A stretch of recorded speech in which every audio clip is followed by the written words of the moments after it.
showing you a tutorial because I have to feed starter anyway. So this is the one I keep in the fridge that I only feed once in a while. I said every 2 weeks, but I maybe feed it once a month. Last time I fed it, I think I went 3 months without feeding it.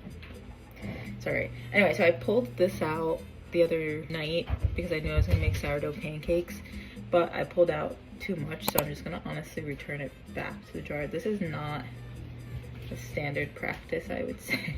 I do as I please. Anyway, so I'm only leaving this much starter behind, which is not much, probably like 50 grams worth or something like that. And then I'll show you how I feed it, and also how I feed it without necessarily knowing measurements.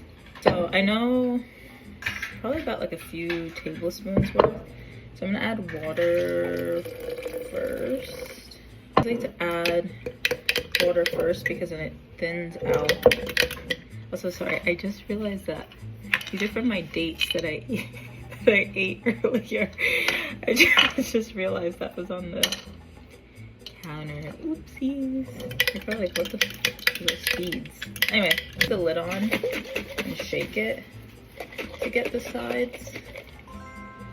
That much. So this is water and starter now. I personally use this brand. We're gonna add, that feels like good enough for now. This to me right now is too thin. I'm looking for the consistency of a really thick Elmer's glue.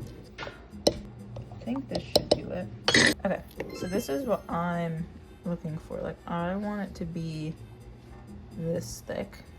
This is probably somewhere between a 3-to-1 ratio and a 5-to-1 ratio.